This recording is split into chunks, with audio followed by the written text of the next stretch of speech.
আসসালামু আলাইকুম ওয়া রাহমাতুল্লাহ। আপনাদের সাথে কথা বলছি প্রফেসর ডক্টর মোহাম্মদ মহিউদ্দিন উজ্জ্বল। বাংলাদেশের নির্বাচনটা জুনে হবে নাকি ডিসেম্বরে হবে, সেই ইস্যুতে বাংলাদেশের রাজনৈতিক দল বিএনপি এবং বাংলাদেশের বর্তমানের অন্তর্বর্তী সরকার ইউনূস সরকারের সাথে মোটামুটি একটা ডিস্টেন্স তৈরি হয়েছে।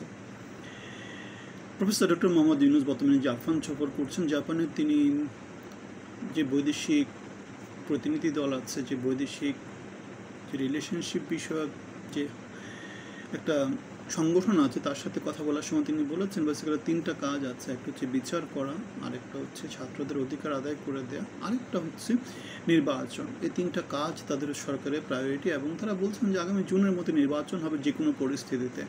কথাটা খুব একটা ভালো কথা না, যে কোনো পরিস্থিতিতে কেন, পরিস্থিতি অনুকূলে রাখতে হবে। যে কোনো পরিস্থিতিতে নির্বাচন তো হতে পারবে না, সেটাকে নির্বাচন বলা যাবে না, সেটা গ্রহণযোগ্য নির্বাচনও হবে না। তাহলে সংস্কার করতে হচ্ছে বা এতদিন সময় নেওয়া হয়েছে, কারণ হচ্ছে কি নির্বাচনটা যাতে গ্রহণযোগ্য হয়, নির্বাচনটা যাতে সুষ্ঠু হয়, নির্বাচনটা যাতে ইনক্লুসিভ হয়, নির্বাচনে যাতে কোনো প্রশ্ন না থাকে, নির্বাচন যাতে সংস্কারমূলক কার্যক্রমের বর্ধিত হিসেবে এই নির্বাচনটা হয়, যেটার মাধ্যমে বাংলাদেশ উন্নয়নের দিকে আগানোর চিন্তা করতে পারে। সুতরাং ডক্টর মোহাম্মদ ইউনূস যে কথাটা বলেছে যে কোনো পরিস্থিতিতে জুনের মধ্যে নির্বাচন, সেটা মোটেই গ্রহণযোগ্য কথা না।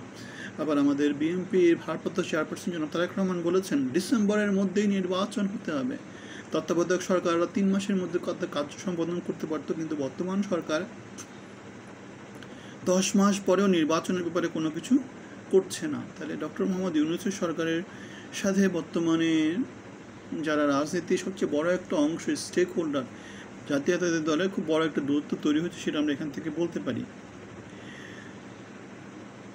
তারেক জি আরেকটা কথা বলেছেন, তরুণ জনগোষ্ঠীকে প্রাধান্য দিয়ে এবং তরুণ জনগোষ্ঠীর আশাকাঙ্ক্ষাকে লালন করে বিএনপি আগামী দিনের সকল কর্ম পরিকল্পনা গ্রহণ করছে এবং কাজ করছে এবং প্রস্তুতি নিচ্ছে। খুব ভালো একটা কথা বলেছেন, যে কাজটা বলে যে গণতান্ত্রিক প্র্যাকটিসের কথা বলে, যে কাজটা বলে যে উন্নয়নের কথা বলে, যে কাজটা বলে যে ক্ষমতায়িত করার কথা বলে, যে কাজটা গণতন্ত্রের কথা বলে, যে কাজটা যোগ্য একটা নেতৃত্ব তৈরি করার কথা বলে, যেখানে আমরা ছুরু এবং বুড়ো কেন্দ্রিক, ডাইপার কেন্দ্রিক কোনো বাহিনী দেখতে পাবো না, যেখানে আমরা অযোগ্য কোনো লোকদেরকে দেখতে পাবো না। সুতরাং তারেক রহমানের এই ভাষণটাকে, এই আলাপটাকে আমরা দিক নির্দেশনী সেটা বলতে পারি। তারেক রহমান আরেকটা কথা বলেছেন, দিল্লি নয়, পিন্ডি নয়, নয় অন্য কোনো দেশ, সবার আগে বাংলাদেশ, সবার আগে বাংলাদেশ।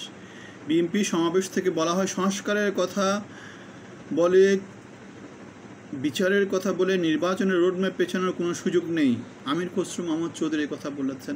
সালাউদ্দিন আহমেদ বলেছেন বড় আগে নাটক দেখেছে বাংলাদেশের মানুষ। তারপরে মির্জা আব্বাস বলেছে এরা আওয়ামী লীগের চেয়ে বেশি ক্ষতি করছে। সুতরাং আমরা দেখতে পাচ্ছি নির্বাচন ইস্যুতে বর্তমান সরকারের সাথে বিএনপির খুব বড় একটা ডিস্টেন্স তৈরি হয়েছে, এবং নির্বাচনটা ডিসেম্বরের মধ্যে হওয়া উচিত, সেটা সমাজের প্রত্যেকটা অঙ্গন থেকে আলোচনাটা আছে। ডক্টর মোহাম্মদ ইউনূস কেন জুন পর্যন্ত যেতে যাচ্ছেন সেটাও তিনি বলছেন না, তার রোড ম্যাপে কী কী আছে, কেন তিনি জুন পর্যন্ত যাবেন সেটাও তিনি বলছেন না। তারেক যে একটা কথা বলেছেন, 3 মাসের মধ্যে সম্ভব হলেও 10 মাস পরও নির্বাচন দেওয়া হচ্ছে না, বিশাল একটা ষড়যন্ত্রের গন্ধ বিএনপি বা রাজনৈতিক দল পাচ্ছে। তারপরে তিনি বলেছেন জাতীয় নির্বাচন এই বছরের ডিসেম্বরের মধ্যেই হতে হবে। অতীতে বিভিন্ন সময় তত্ত্বাবধায়ক সরকার 3 মাসের মধ্যেই সফলভাবে জাতীয় নির্বাচন অনুষ্ঠান সম্পন্ন করেছে, কিন্তু 10 মাস পার হয়ে গেলেও অন্তর্বর্তী সরকার নির্বাচনের দিনক্ষণ ঘোষণা করছে না। সুতরাং এই ইস্যুতে বিএনপির সাথে বর্তমান যারা ক্ষমতায় আছে তাদের একটা দূরত্ব তৈরি হয়েছে, সেটা আমরা স্পষ্টভাবে দেখতে পাচ্ছি। এবং আমরা চাই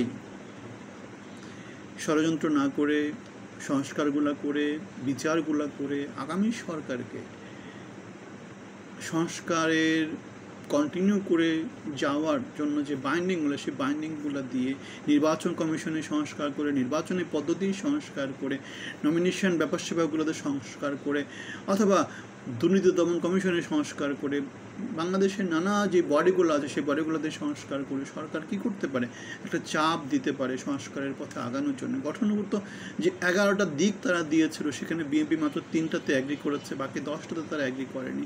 সুতরাং তাদেরকে অ্যাগ্রি করার জন্য চাপ দিতে পারে, নয়তো গণভোটের দিকে যেতে পারে, নয়তো গণপরিষদের কথা বলতে পারে। সুতরাং সরকারকে এঙ্গেজ হতে হবে রাজনৈতিক দলগুলোর সাথে। যদি তারা সেটা না হয়, তাহলে যেটা হবে বাংলাদেশের সমাজে খুব বেশি পরিবর্তন আসবে না। আমরা একটা ব্যানারে কথা বলি জনগণের বাংলাদেশ, মানবিক বাংলাদেশ। আপনাদের যুক্ত হওয়ার আমন্ত্রণ থাকলো।